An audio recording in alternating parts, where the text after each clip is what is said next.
So students, ਅੱਜ ਦੇ lecture ਦੇ ਵਿੱਚ ਅਸੀਂ ਕੰਪਿਊਟਰ ਸਾਇੰਸ ਦਾ ਜਿਹੜਾ ਪੇਪਰ ਹੋਇਆ ਮਿਤੀ 19 ਮਈ 2022 ਨੂੰ ਜਿਹੜਾ ਐਗਜ਼ਾਮ ਹੋਇਆ ਪੰਜਾਬ ਸਕੂਲ ਐਜੂਕੇਸ਼ਨ ਬੋਰਡ ਦਾ, ਪੰਜਾਬ ਸਕੂਲ ਐਜੂਕੇਸ਼ਨ ਬੋਰਡ 12ਵੀਂ ਕਲਾਸ ਦਾ, ਉਹਨੂੰ ਅਸੀਂ ਅੱਜ ਡਿਸਕਸ ਕਰਾਂਗੇ। ਸਭ ਤੋਂ ਪਹਿਲਾਂ ਅਸੀਂ ਇੰਸਟਰਕਸ਼ਨ ਪੜ੍ਹਦੇ ਹਾਂ। ਇਹ ਜਿਹੜਾ ਮੈਂ ਸੈੱਟ ਡਿਸਕਸ ਕਰ ਰਿਹਾ, ਇਸ ਤੋਂ ਪਹਿਲਾਂ ਮੈਂ ਦੱਸਦਾ ਜਿਹੜਾ ਸੈੱਟ ਡਿਸਕਸ ਕਰ ਰਿਹਾ ਉਹ ਹੈਗਾ ਜੀ ਸੈੱਟ ਏ। ਤੇ ਇਹਦੇ ਵਿੱਚ 3 ਸੈਕਸ਼ਨ ਨੇ, 3 ਸੈਕਸ਼ਨ ਨੇ, ਪਾਰਟ ਏ, ਪਾਰਟ ਬੀ ਔਰ ਪਾਰਟ ਸੀ। ਜਿਹੜਾ ਸੈਕਸ਼ਨ ਪਾਰਟ ਏ ਹੈਗਾ ਇਹ ਅੱਗੋਂ ਫਰਦਰ ਇਹਦੇ ਵਿੱਚ 3 ਕੁਐਸਚਨਸ ਨੇ। ਜਿਹੜਾ ਪਹਿਲਾ ਕੁਐਸਚਨ ਹੈਗਾ ਉਹ MCQ ਬੇਸਡ ਆ, ਤੇ ਕਿੰਨੇ ਕੁਐਸਚਨ ਹੋਣਗੇ? 6 ਕੁਐਸਚਨ ਹੋਣਗੇ ਉਹਦੇ ਵਿੱਚ, ਤੇ ਹਰ ਇੱਕ ਕੁਐਸਚਨ ਦਾ 1 ਨੰਬਰ ਹੋਏਗਾ। ਉਸੇ ਤਰੀਕੇ ਨਾਲ ਇਸੇ ਸੈਕਸ਼ਨ ਦਾ ਜਿਹੜਾ ਦੂਜਾ ਕੁਐਸਚਨ ਹੋਏਗਾ ਉਹਦੇ ਵਿੱਚ 6 ਕੁਐਸਚਨ ਹੋਣਗੇ, ਲੇਕਿਨ ਇਹ ਕਿਹੜੀਆਂ ਹੋਣਗੀਆਂ? ਫਿਲਿੰਗ ਦਾ ਬਲੈਂਕਸ ਹੋਣਗੀਆਂ, ਤੇ ਇਹਨਾਂ ਦਾ ਵੀ 1 ਨੰਬਰ ਹੋਏਗਾ। ਜਿਹੜਾ ਕੁਐਸਚਨ ਨੰਬਰ 3 ਹੈਗਾ ਇਹਦੇ ਵਿੱਚ ਵੀ 6 ਕੁਐਸਚਨ ਹੋਣਗੇ, ਤੇ ਲੇਕਿਨ ਇਹਦੇ ਵਿੱਚ ਟਰੂ ਐਂਡ ਫਾਲਸ ਹੋਣਗੇ, ਤੇ ਹਰ ਇੱਕ ਦਾ 1 ਨੰਬਰ ਹੋਏਗਾ। ਯਾਨੀ ਕਿ ਤਿੰਨੇ ਸੈਕਸ਼ਨਾਂ ਦੇ ਸਾਡੇ ਜਿਹੜੇ ਨੰਬਰ ਬਣੇ ਉਹ ਕਿੰਨੇ ਮਾਰਕਸ ਬਣੇ? ਉਹ ਬਣੇ ਜੀ 3 ਸੈਕਸ਼ਨ, ਹਰ ਇੱਕ ਸੈਕਸ਼ਨ ਦੇ ਵਿੱਚੋਂ 6 ਨੰਬਰ, ਯਾਨੀ ਕਿ 18 ਮਾਰਕਸ ਸਾਡੇ ਕੋਲ ਇਹ ਬਣ ਗਏ। ਜਿਹੜਾ ਸੈਕਸ਼ਨ ਬੀ ਹੈਗਾ, ਦੂਜਾ ਸੈਕਸ਼ਨ ਹੈਗਾ ਯਾਨੀ ਕਿ ਪਾਰਟ ਬੀ ਸੈਕਸ਼ਨ, ਉਹਦੇ ਵਿੱਚ 5 ਕੁਐਸਚਨ ਨੇ, ਹਰ ਇੱਕ ਕੁਐਸਚਨ ਜਿਹੜਾ ਹੈਗਾ 4 ਨੰਬਰਾਂ ਦਾ। 5 ਗੁਣਾ 4 = 20। ਜਿਹੜਾ ਸੈਕਸ਼ਨ ਸੀ ਹੈਗਾ ਉਹਦੇ ਵਿੱਚ ਸਿਰਫ 2 ਕੁਐਸਚਨ ਨੇ, 2 ਕੁਐਸਚਨ ਨੇ, ਲੇਕਿਨ ਹਰ ਇੱਕ ਕੁਐਸਚਨ 6 ਨੰਬਰ ਦਾ, ਯਾਨੀ ਕਿ 2 ਕੁਐਸਚਨ, ਹਰ ਇੱਕ ਕੁਐਸਚਨ 6 ਨੰਬਰ ਦਾ, 12 ਨੰਬਰ ਇਹ ਸਾਡੇ ਕੋਲ ਬਣ ਗਏ। ਟੋਟਲ ਮਾਰਕਸ ਕਿੰਨੇ ਬਣ ਗਏ ਸਾਡੇ ਕੋਲੇ? 50 ਮਾਰਕਸ ਬਣ ਗਏ। ਤੇ ਸਾਰੇ ਸੈਕਸ਼ਨ ਕੰਪਲਸਰੀ ਨੇ, ਪਾਰਟ ਏ ਵੀ ਕੰਪਲਸਰੀ ਆ, ਬੀ ਵੀ ਕੰਪਲਸਰੀ ਆ, ਸੀ ਵੀ ਕੰਪਲਸਰੀ ਆ। ਇਹਨਾਂ ਦੇ ਵਿੱਚ ਸਿਰਫ ਜਿਹੜਾ ਪਾਰਟ ਸੀ ਹੈਗਾ ਉਹਦੇ ਵਿੱਚ ਤੁਹਾਡੇ ਕੋਲੇ ਇੰਟਰਨਲ ਚੋਇਸ ਹੈਗੀ ਆ। ਪੇਪਰ ਨੂੰ ਡਿਸਕਸ ਕਰਨ ਤੋਂ ਪਹਿਲਾਂ ਇਹ ਗੱਲ ਜ਼ਰੂਰ ਯਾਦ ਰੱਖਿਆ ਕਰੋ ਵੀ ਜਿਹੜੀਆਂ ਬੋਰਡ ਦੀਆਂ ਕਿਤਾਬਾਂ ਨੇ, ਪੇਪਰ ਉਹਨਾਂ ਵਿੱਚੋਂ ਹੀ ਜ਼ਿਆਦਾਤਰ ਆਉਂਦਾ ਹੈਗਾ। ਸੋ ਪੇਪਰ ਦੀ ਤਿਆਰੀ ਕਰਨ ਲੱਗਿਆ ਸਭ ਤੋਂ ਪਹਿਲਾਂ ਬੋਰਡ ਦੀ ਜਿਹੜੀ ਬੁੱਕ ਹੈਗੀ ਆ ਉਹਨੂੰ ਜ਼ਰੂਰ ਪੜ੍ਹਿਆ ਕਰੋ। ਸੋ ਇਸੇ ਦੇ ਲਈ ਮੈਂ ਉਰੇ ਨਾਲ ਦੀ ਨਾਲ ਜਿਹੜੀ ਬੁੱਕ ਹੈਗੀ ਆ ਬੋਰਡ ਕੰਨੀਓ ਦਿੱਤੀ ਹੋਈ, ਉਹਨੂੰ ਵੀ ਮੈਂ ਨਾਲ ਦੀ ਨਾਲ ਓਪਨ ਕਰ ਰਿਹਾ ਤੇ ਉਹ ਦੱਸ ਰਿਹਾ ਵੀ ਹਰ ਇੱਕ ਕੁਐਸਚਨ ਜਿਹੜਾ ਹੈਗਾ ਉਹ ਐਕਸਰਸਾਈਜ਼ ਦੇ ਵਿੱਚੋਂ ਆਇਆ ਹੋਇਆ ਹੈਗਾ। ਅਸੀਂ ਹਾਂਜੀ, section A part A, first question ਸਾਡੇ ਕੋਲੇ MCQ, dash is the word processor software. Word processor software, answer ਕੀ ਹੋਏਗਾ ਇਹਦਾ? MS word. ਇਹ ਆਇਆ ਕਿ ਕਿਹੜੇ ਚੈਪਟਰ ਦੇ ਵਿੱਚੋਂ ਆ ਤੇ ਕਿਹੜੀ ਐਕਸਰਸਾਈਜ਼ ਦੇ ਵਿੱਚੋਂ ਆ? ਮੈਂ ਬੁੱਕ ਖੋਲ੍ਹ ਲਈ, ਕੰਪਿਊਟਰ ਸਾਇੰਸ ਦੀ, ਪੰਜਾਬ ਸਕੂਲ ਐਜੂਕੇਸ਼ਨ ਬੋਰਡ ਦੀ ਬੁੱਕ ਹੈ ਜੀ। ਜਿਹੜਾ ਪਹਿਲਾ ਕੁਐਸਚਨ ਆਇਆ ਹੈਗਾ ਉਹ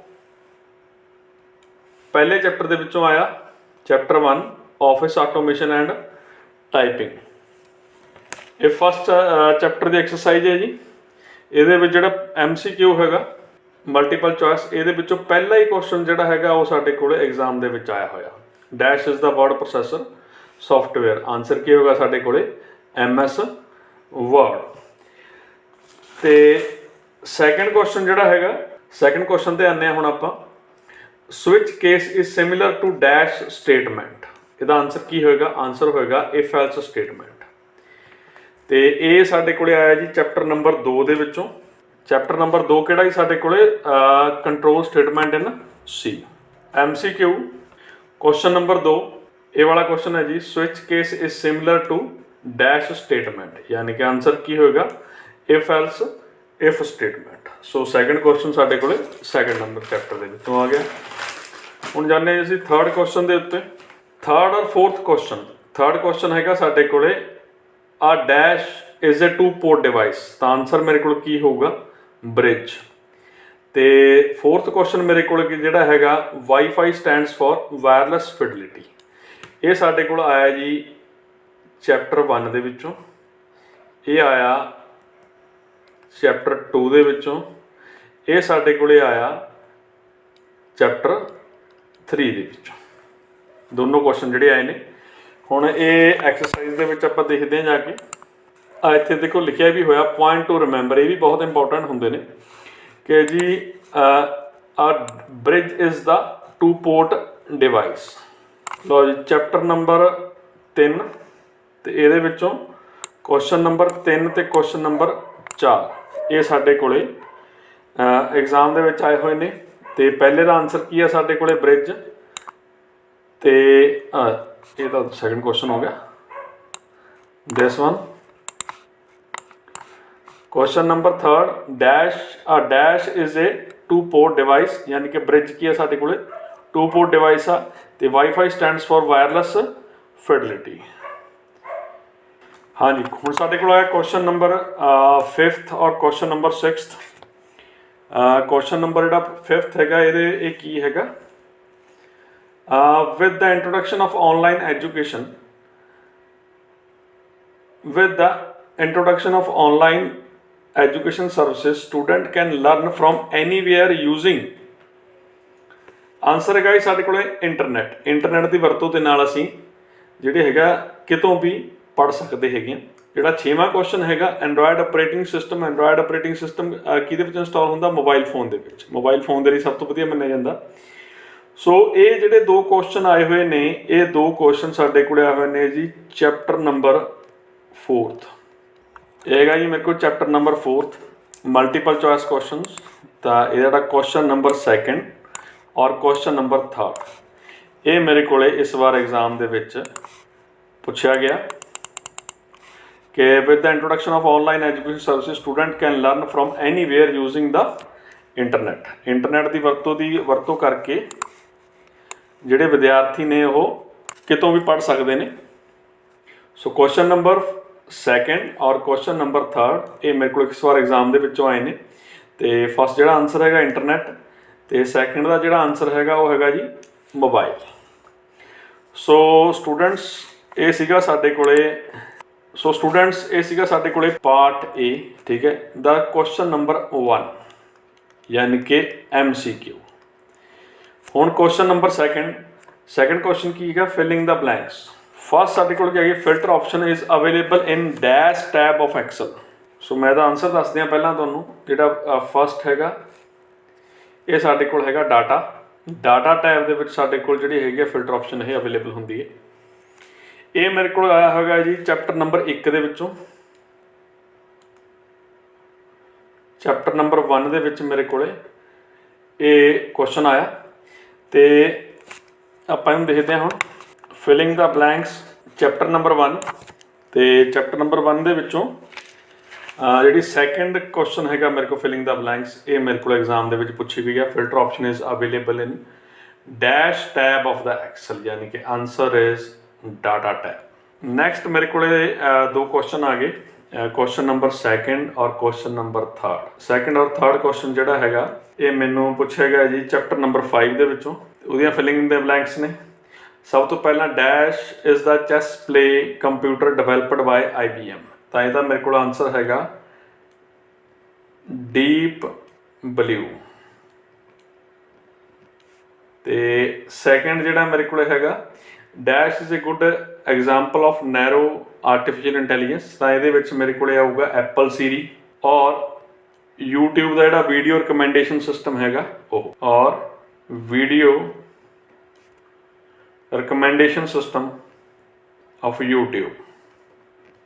ਇਹ ਮੇਰੇ ਕੋਲ ਦੋ ਐਗਜ਼ਾਮਪਲ ਨੇ, ਇਹਨਾਂ ਦੇ ਵਿੱਚੋਂ ਕੋਈ ਵੀ ਤੁਸੀਂ ਲਿਖ ਸਕਦੇ ਹੋ। ਇਹ ਹੈਗੀ ਆ good example of narrow artificial intelligence.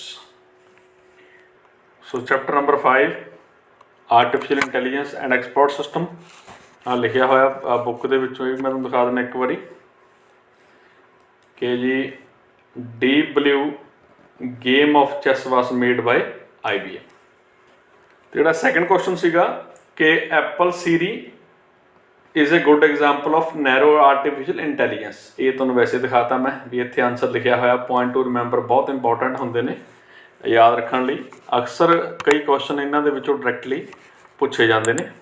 So students ਇਹ ਕੁਐਸਚਨ ਸੀਗੇ ਮੇਰੇ ਕੋਲੇ ਸੈਕੰਡ ਔਰ ਥਰਡ ਜਿਹੜੇ ਇਸ ਵਾਰ ਐਗਜ਼ਾਮ ਦੇ ਵਿੱਚ ਆਏ ਨੇ। Dash is a chess playing computer developed by IBM, ਯਾਨੀ ਕਿ Deep Blue and Apple Siri is a good example of narrow artificial intelligence. So next question मेरे को आ गया dash is the process to convert information into computer readable form. So next question मेरे को आ गया dash is the process to convert information into computer readable form. ये मेरे को आ गया जी चैप्टर नंबर 7 ਦੇ ਵਿੱਚੋਂ ਇਹਦਾ ਆਨਸਰ ਮੇਰੇ ਕੋਲ ਹੈਗਾ ਡਿਜੀਟਾਈਜੇਸ਼ਨ. Answer is digitisation. ਇਹ ਮੇਰੇ ਕੋਲ ਪੂਰਾ ਇੱਕ ਕੰਪਲੀਟ ਚੈਪਟਰ ਹੈਗਾ. ਸੋ ਨੈਕਸਟ ਕੁਐਸਚਨ ਹੈਗਾ ਜੀ ਸਾਡੇ ਕੋਲ question number 5th. 5th question ਕੀ ਕਹਿੰਦਾ service and facilities of e governance is divided into dash parts. ਇਹ ਕੁਐਸਚਨ ਥੋੜਾ ਜਿਹਾ ਕਨਫਿਊਜ਼ ਕਰਨ ਵਾਲਾ. ਕਿਉਂ ਕਨਫਿਊਜ਼ ਕਰਨ ਵਾਲਾ ਇਹਨੂੰ ਅਸੀਂ ਦੇਖਦੇ ਹਾਂ. ਇਹ ਹੈ ਜੀ ਮੇਰੇ ਕੋਲੇ ਚੈਪਟਰ ਨੰਬਰ 7th ਦੇ ਵਿੱਚੋਂ ਕੁਐਸਚਨ ਪਾਰਟ 2 ਈ ਗਵਰਨੈਂਸ. ਈ ਗਵਰਨੈਂਸ ਦੇ ਵਿੱਚ ਦੋ ਚੀਜ਼ਾਂ ਆਉਂਦੀਆਂ ਨੇ ਜਨਰਲੀ ਸਟੂਡੈਂਟ ਜਿੱਥੇ ਕਨਫਿਊਜ਼ ਹੁੰਦੇ ਨੇ. Working system of e governance. Working system ਜਿਹੜਾ ਈ ਗਵਰਨੈਂਸ ਦਾ ਹੈਗਾ the working system of e governance can be divided into the following parts. ਜੇ ਵਰਕਿੰਗ ਸਿਸਟਮ ਪੁੱਛਿਆ ਹੋਵੇ ਠੀਕ ਹੈ ਤਾਂ ਉਹਦੇ ਆਨਸਰ ਕੀ ਹੋਏਗਾ 5 ਹੋਏਗਾ ਯਾਨੀ ਕਿ ਉਹਨੂੰ 5 ਹਿੱਸਿਆਂ ਦੇ ਵਿੱਚ ਵੰਡਿਆ ਗਿਆ ਹੈਗਾ.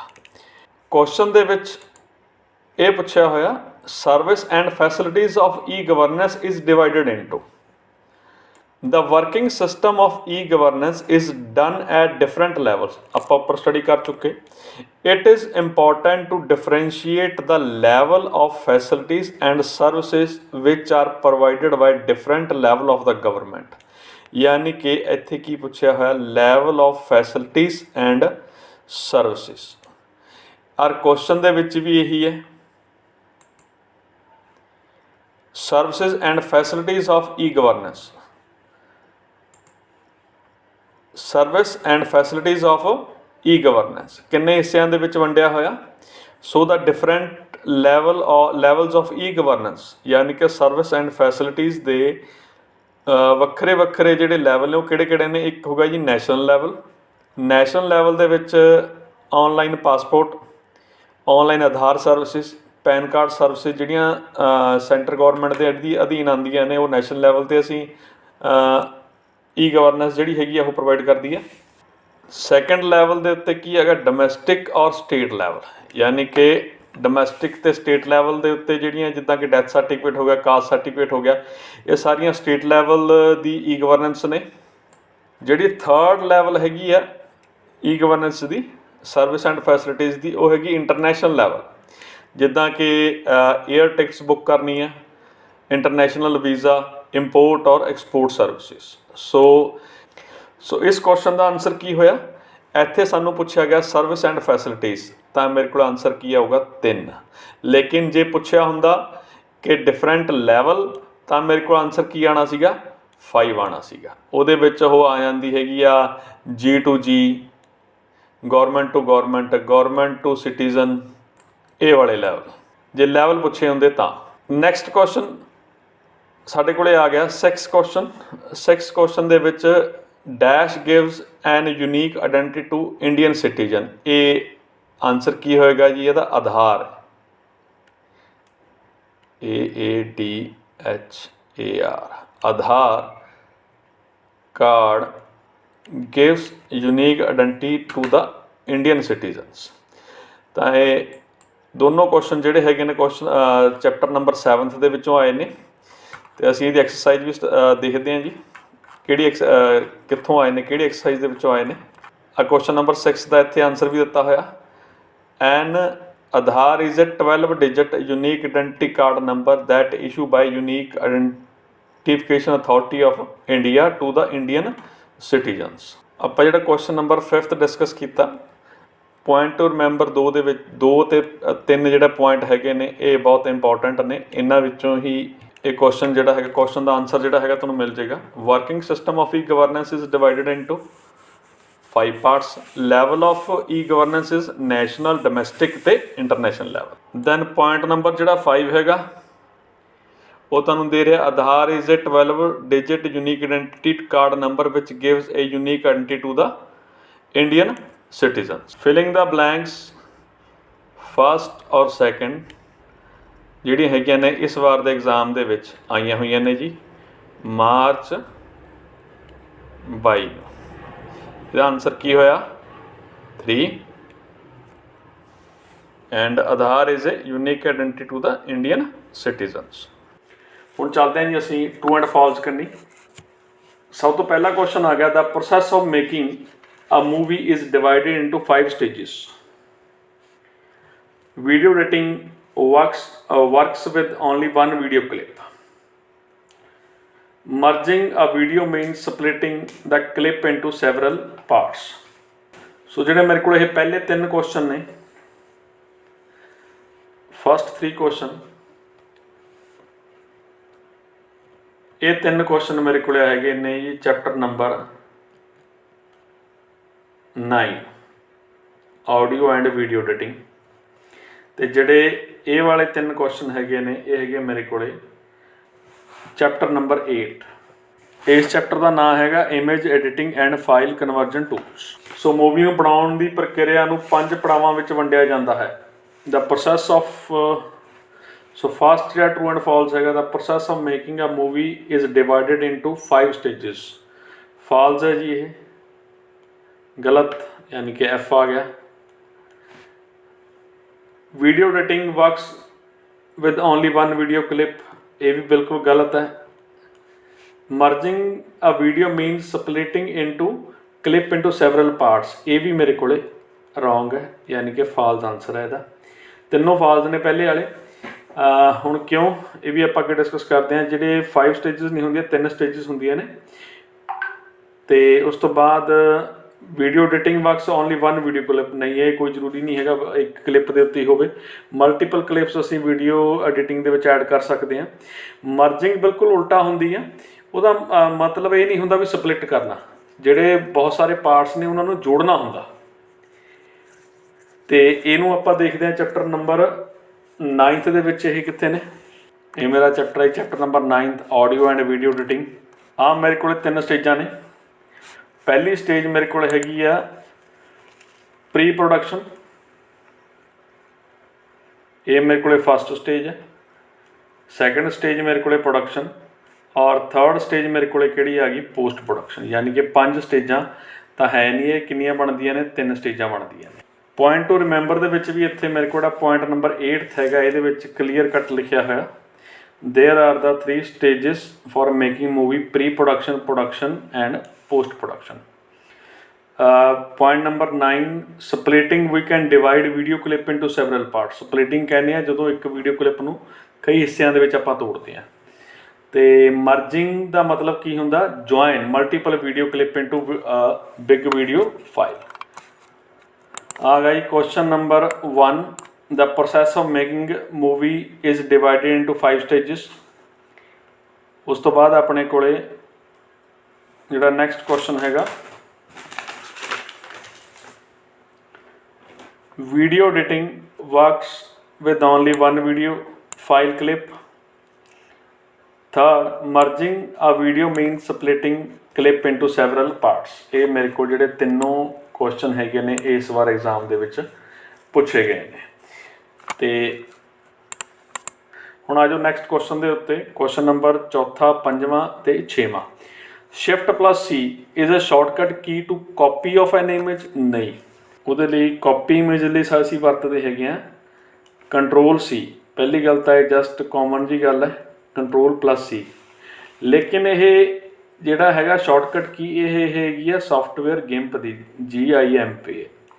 ਸੋ ਇੱਥੇ ਮੇਰੇ ਕੋਲ ਜਿਹੜੀ ਸ਼ਿਫਟ ਪਲੱਸ C ਹੈਗੀ ਆ ਉਹ ਵਰਤੀ ਜਾਂਦੀ ਆ ਕ੍ਰੌਪ ਦੇ ਲਈ।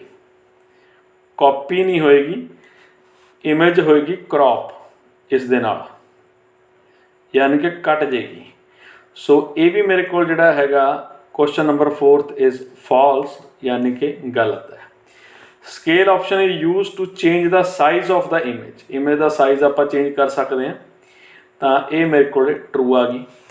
Duplicate layer help to make a duplicate copy of the active layer. Yes, ਇਹ ਵੀ ਟਰੂ ਹੈ ਮੇਰੇ। 4th question number 4th 5th ਔਰ 6th ਚੈਪਟਰ ਨੰਬਰ 8th। ਸੋ ਇੱਥੇ ਮੇਰੇ ਕੋਲ ਜਿਹੜਾ MCQ ਮੇਰੇ ਕੋਲੇ second shift plus C is a shortcut key for crop an image ਨੂੰ क्रॉप ਕਰਨ ਦੇ ਲਈ ਆਪਾਂ यूज़ करते हैं। Scale option is use to change the size change कर सकते हैं उसका आप। Question number 3rd 4th and 5th ਜਿਹੜਾ ਹੈਗਾ इस एक्सरसाइज ਦੇ ਵਿੱਚੋਂ ਆਇਆ ਜੀ। ਜਿਹੜਾ क्वेश्चन हैगा मेरे को स्केलिंग ਦੇ ਲਈ scaling मीनस changing the size of the layer, यानी कि ਜਿਹੜਾ साइज ਆਪਾਂ ਉਹਦਾ लेयर ਦਾ ਆਪਾਂ चेंज कर सकते हैं। Scale option is use to change the size of the image. So ये क्वेश्चन का आंसर इत्थे पिया जी इस पैराग्राफ दे विच। हाँ जी, क्वेश्चन सीगा question number 4th, shift plus C is a shortcut key for copy of the image. इस लाइन इस पैराग्राफ दे विच इहदा आंसर हैगा क्रॉपिंग दे लई किहड़ी शॉर्टकट की वरती जाती है मेरे कोले, शिफ्ट प्लस सी जिहड़ी की हैगी आ वो क्रॉपिंग दे लई वरती जाती हैगी आ। सो स्टूडेंट्स ये सीगे साडे कोले पार्ट ए दे तीनों क्वेश्चनस कि क्वेश्चन नंबर 1, क्वेश्चन नंबर 2 और ये लास्ट मेरे को question number 3 true and false. So students जो नैक्सट अपने को आ गया पार्ट बी। पार्ट बी के साढ़े को 5 क्वेश्चन ने, तो question number 4th 5th 6th 7th और 8th। क्वेश्चन नंबर 4th और क्वेश्चन नंबर 7th के साढ़े को इंटरनल चॉइस हैगी है। हुण आपां देखते हैं भी किहड़े चैप्टर दे विचों आए ने ते की इन्हां दे आंसर बनते हैं। सब तो पहला तो आपां देखते हैं question number 4th, what is Excel, explain the print और प्रिंट प्रीव्यू। ये मेरे को आया जी चैप्टर नंबर 1 दे विचों। ये मेरे को चैप्टर नंबर 1 है। तो जी एक्सरसाइज है, एक्सरसाइज दे विच मेरे को व्हाट इज़ एक्सल ये आ गया मेरे को, तो explain the print and print preview options. हुण बुक दे विचों ही देखिए भी कित्थे आंसर इन्हां दे लिखे हुए ने। सब तो पहले क्वेश्चन का जिहड़ा मेरे को आंसर हैगा वो आ लिखिया होया कि what is Excel. Excel is a powerful electronic spreadsheet program use to create result doing mathematical calculation and representing data in the pictorial view with the help of chart. So this paragraph is the answer of the question number 4, but तुसीं इहनूं अपने हिसाब नाल modify करके लिख सकते हो। तो चॉइस पार्ट दे विच मेरे को आंसर हैगा वो हैगा प्रिंट ते प्रिंट प्रीव्यू दे विच की आंसर आ मेरे को इत्थे लिखिया होया, print preview is a feature that display on the screen what a hard copy would look like when printed. ठीक है, यानी कि प्रिंट करन तो पहला असी जे देखना होवे कि जी साडी हार्ड कॉपी वो किदां दिखेगी, तो वो ऑप्शन जी है साढ़े को प्रिंट प्रीव्यू की है। प्रिंट साढ़े को डायरैक्ट वो कमांड सेंड करेगा प्रिंटिंग के लिए। सो इस पैराग्राफ की वरतों करके तुसीं अपनी वर्डिंग के जो आंसर है वो लिख सकते हो, जोड़ा कि क्वेश्चन नंबर 4th का जोड़ा एडिशनल ऑप्शनल पार्ट यानी कि और दे विच दिता होया है। हुण आओ जी नैक्सट क्वेश्चन के उत्ते, क्वेश्चन नंबर 5th जोड़ा है कि व्हाट इज़ लूपिंग, कि name 3 different loops, name 3 different type of looping statements. ये मेरे को हैगा जी चैप्टर नंबर 2 दे विचों। क्वेश्चन नंबर 4 का सैकेंड क्वेश्चन मेरे को इस बार है what is the looping, name the 3 different type of looping statements. तो जिहड़ा आंसर हैगा वो आंसर भी इस चैप्टर दे विच हैगा। आंसर दे विच लूपिंग एंड कंट्रोल स्टेटमेंट्स आ साडे कोले पहली आ गई pre test loops, for while, then साडे कोले पोस्ट टेस्ट लूप हो गई डू वाइल लूप। सो इत्थे आंसर दे विच असीं इत्थों लिख सकते हैं कि जी मेन जिहड़ियां साडे कोल लूपिंग स्टेटमेंट्स हैगियां ने उन्होंने 2 हिस्सिਆਂ ਦੇ ਵਿੱਚ ਵੰਡਤਾ, एक प्री टेस्ट एक पोस्ट टेस्ट। पर टोटल किन्नियां हुई साडे कोले 3 हुई। पहली साडे कोले फॉर लूप, दूजी साडे कोले वाइल लूप, ते तीजी साडे कोले की आ गई do while loop. So these are the 3 statements control statements जिन्होंने असीं यूज़ कर सकते हैं। हुण लूप कहंदे किहनूं ने, इस पैराग्राफ दे विच इसदा आंसर है कि what is the loop. Looping statement are also called iterative statements. There may be a situation when we need to execute a block statement several number of times. In such situations, loops provide a way to repeat statement, and they also control how many times the statement to be repeated. So this is the answer of the question number 5th. ਹੁਣ ਆਓ ਜੀ question number 6 ਦੇ ਉੱਤੇ, give the name of any 4 current trends in the information technology। एक इस chapter ਦੇ ਵਿੱਚੋਂ ਆਇਆ ਸਾਡੇ ਕੋਲੇ, ਇਹ ਆਇਆ ਮੇਰੇ ਕੋਲ ਚੈप्टर नंबर 4th ਚੈप्टर ਦਾ ਪਾर्ट B ਦਾ, हाँ चैप्टर नंबर 4th एक्सरसाइज ਦੇ ਵਿੱਚੋਂ पार्ट B ਦੇ ਵਿੱਚੋਂ second question, give name of any 4 current trends in information technology। ਇਹਦੇ ਆਨਸਰ ਦੇਖਦੇ ਆ ਵੀ ਆਨਸਰ ਕੀ ਬਣਦਾ। ਕਰੰਟ ਟ੍ਰੈਂਡਸ ਇਨ ਦ ਇਨਫੋਰਮੇਸ਼ਨ ਟੈਕਨੋਲੋਜੀ, ਇਹਦੇ ਵਿੱਚੋਂ ਮੋਬਾਈਲ ਇੰਟਰਨੈਟ ਹੋ ਗਿਆ, ਵਾਈਫਾਈ ਟੈਕਨੋਲੋਜੀ ਹੋ ਗਿਆ, ਬਲੂਟੂਥ ਟੈਕਨੋਲੋਜੀ ਹੋ ਗਿਆ, ਈ ਕਮਰਸ ਹੋ ਗਿਆ, ਐਮ ਕਮਰਸ ਟੈਕਨੋਲੋਜੀ ਹੋ ਗਿਆ। ਇਹਨਾਂ ਦੇ ਵਿੱਚੋਂ ਤੁਸੀਂ GPS ਟੈਕਨੋਲੋਜੀ ਹੋ ਗਿਆ, ਇਹਨਾਂ ਦੇ ਵਿੱਚੋਂ ਕੋਈ ਵੀ 4 ਤੁਸੀਂ ਨੇ ਇੱਥੇ ਐਕਸਪਲੇਨ ਕਰਨੀਆਂ ਹੈਗੀਆਂ ਨੇ। ਦੈਨ ਨੈਕਸਟ ਕੁਐਸਚਨ ਮੇਰੇ ਕੋਲੇ ਆ ਗਿਆ ਜੀ, question number 7th, describe net banking. ਇਹਦੇ ਨਾਲ ਮੇਰੇ ਕੋਲੇ ਆਪਸ਼ਨ ਹੈ, and what do you mean by e commerce ਤੇ ਨੈਟ ਬੈਂਕਿੰਗ। ਇਹ ਮੇਰੇ ਕੋਲ ਚੈਪਟਰ ਨੰਬਰ 6 ਦੇ ਵਿੱਚੋਂ ਨੇ, 6 ਚੈਪਟਰ ਦੇ ਵਿੱਚੋਂ। ਤਾਂ 6 ਚੈਪਟਰ ਦੇ ਵਿੱਚ ਜਿਹੜਾ ਕੁਐਸਚਨ ਨੰਬਰ 20 ਹੈਗਾ, ਇਹਦੇ ਵਿੱਚ ਹੀ ਆਇਆ ਹੈਗਾ ਮੇਰੇ ਕੋਲੇ describe net banking,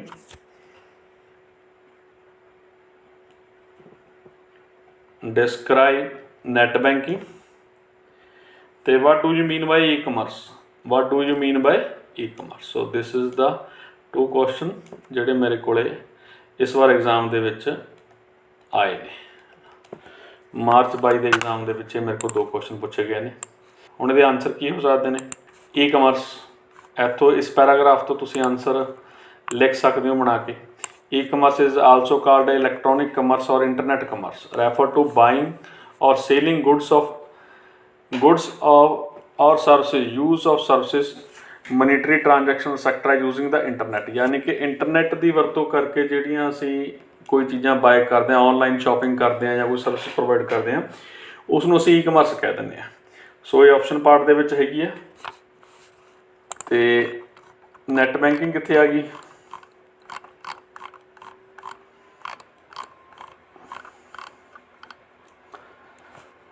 then next page ਦੇ ਉੱਤੇ ਮੇਰੇ ਕੋਲ ਨੈਟ ਬੈਂਕਿੰਗ ਆ ਗਈ ਜੀ। ਇਸ ਪੈਰਾਗ੍ਰਾਫ ਤੋਂ ਮੈਂ ਨੈਟ ਬੈਂਕਿੰਗ ਦਾ ਜਿਹੜਾ ਹੈਗਾ ਆਨਸਰ ਲਿਖ ਸਕਦਾ।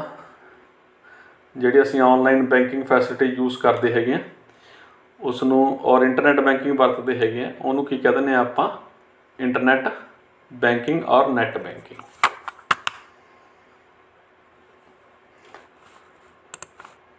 ਸੋ ਲਾਸਟ ਕੁਐਸਚਨ ਮੇਰੇ ਕੋਲ ਆ ਗਿਆ, in brief describe smart governance.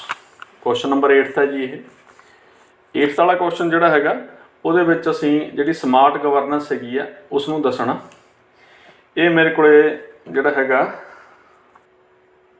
7 ਦਾ ਜਿਹੜਾ ਪਾਰਟ B ਹੈਗਾ, ਪਾਰਟ B ਦੇ ਵਿੱਚੋਂ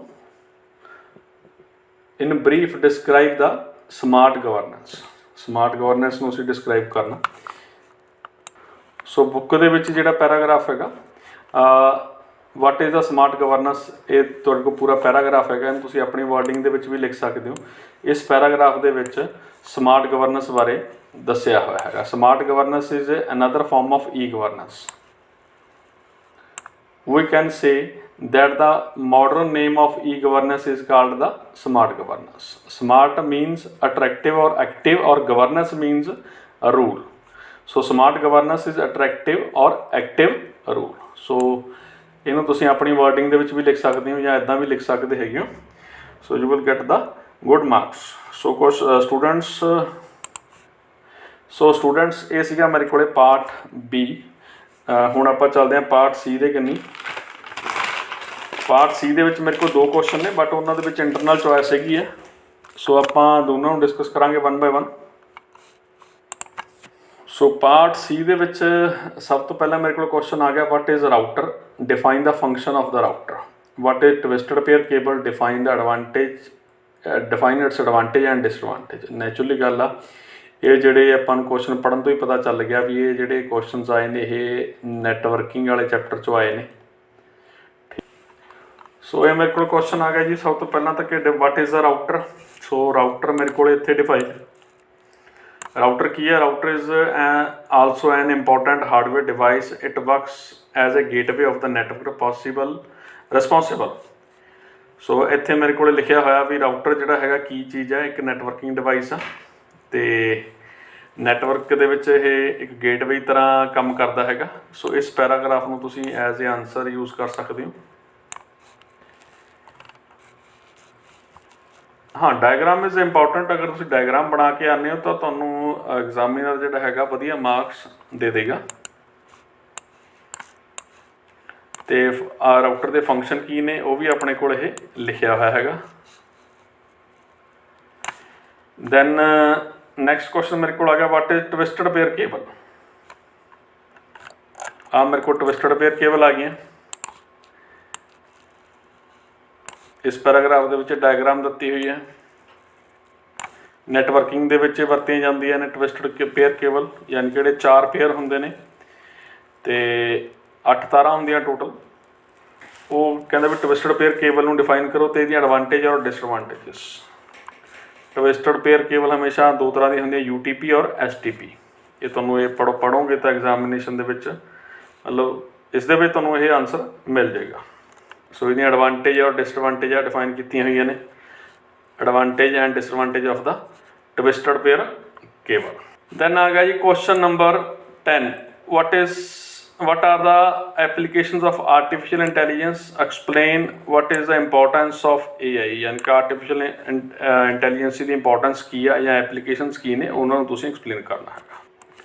ਸੋ ਇਸ ਚੈਪਟਰ ਦੇ ਜਿਹੜੇ ਆਪਣੇ ਕੋਲ ਪਾਰਟ ਸੀ ਹੈਗਾ, ਪਾਰਟ ਸੀ ਦੇ ਵਿੱਚ ਜਿਹੜੇ ਪਹਿਲੇ 2 ਕੁਐਸਚਨ ਨੇ 5ਵੇਂ ਕੁਐਸਚਨ ਦੇ, what are the applications of artificial intelligence ਅਤੇ what is the importance of AI। ਇਹ ਸਾਡੇ ਕੋਲ ਦੋਨੋਂ ਕੁਐਸਚਨ ਜਿਹੜੇ ਐਗਜ਼ਾਮ ਦੇ ਵਿੱਚ ਪੁੱਛੇ ਹੋਏ ਨੇ। ਇੰਪੋਰਟੈਂਸ, ਇਹ ਸਾਡੇ ਕੋਲ ਇੰਪੋਰਟੈਂਸ ਆ, ਅੱਜ ਕੱਲ੍ਹ ਆਰਟੀਫਿਸ਼ੀਅਲ ਇੰਟੈਲੀਜੈਂਸ ਦੀ ਸਭ ਤੋਂ ਜ਼ਿਆਦਾ ਯੂਜ਼ ਹੋ ਰਹੀ ਹੈ। ਗੇਮ ਪਲੇਇੰਗ ਦੇ ਵਿੱਚ ਯੂਜ਼ ਹੋ ਰਹੀ ਹੈ, ਵੋਇਸ ਰਿਕਗਨੀਸ਼ਨ ਦੇ ਵਿੱਚ ਹੋ ਰਹੀ ਹੈਗੀ ਆ, ਅਤੇ ਅੰਡਰਸਟੈਂਡਿੰਗ ਨੈਚੁਰਲ ਲੈਂਗੁਏਜਸ ਨੂੰ ਅੰਡਰਸਟੈਂਡ ਕਰਨ ਦੇ ਵਿੱਚ AI ਵਰਤੀ ਜਾ ਰਹੀ ਹੈ। ਸੋ ਇਹ ਜਿਹੜੇ ਇੰਪੋਰਟੈਂਸ ਹੈਗੀ ਆ ਇਹਨਾਂ ਨੂੰ ਤੁਸੀਂ ਆਪਣੇ ਜਿਹੜੇ ਹੈਗੇ ਆ ਐਜ਼ ਏ ਆਨਸਰ ਦੇ ਵਿੱਚ ਇਹ ਲਿਖ ਸਕਦੇ ਹੋ।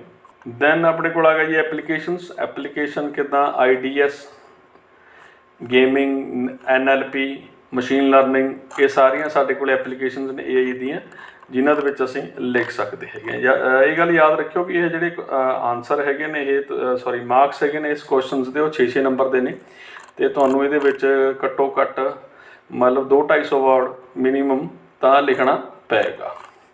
ਸੋ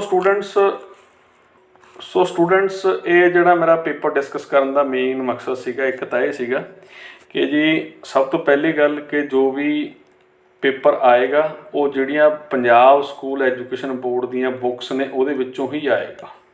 ਔਰ ਇਸ ਗੱਲ ਕਰਕੇ ਹੀ ਮੈਂ ਬੁੱਕਸ ਜਿਹੜੀ ਹੈਗੀ ਆ ਉਹ ਨਾਲ ਓਪਨ ਕੀਤੀ ਹੈਗੀ ਆ ਅਤੇ ਉਹਦੇ ਵਿੱਚ ਹੀ ਤੁਹਾਨੂੰ ਸਾਰੇ ਜਿਹੜੇ ਆਨਸਰ ਹੈਗੇ ਨੇ ਉਹ ਮਿਲ ਜਾਣਗੇ। ਸੋ ਐਗਜ਼ਾਮ ਤਿਆਰੀ ਕਰਨ ਲੱਗਿਆਂ ਕੋਈ ਹੋਰ ਰੈਫਰੈਂਸ ਬੁੱਕ ਚੱਕੋ। ਇਸ ਤੋਂ ਪਹਿਲਾਂ ਤੁਸੀਂ ਸਭ ਤੋਂ ਪਹਿਲਾਂ ਰੂਲ ਇਹੀ ਬਣਦਾ ਹੈਗਾ ਵੀ ਤੁਸੀਂ ਜਿਹੜੀਆਂ ਬੋਰਡ ਦੀਆਂ ਬੁੱਕਸ ਹੈਗੀਆਂ ਨੇ ਉਹਨਾਂ ਨੂੰ ਜ਼ਰੂਰ ਪੜ੍ਹੋ।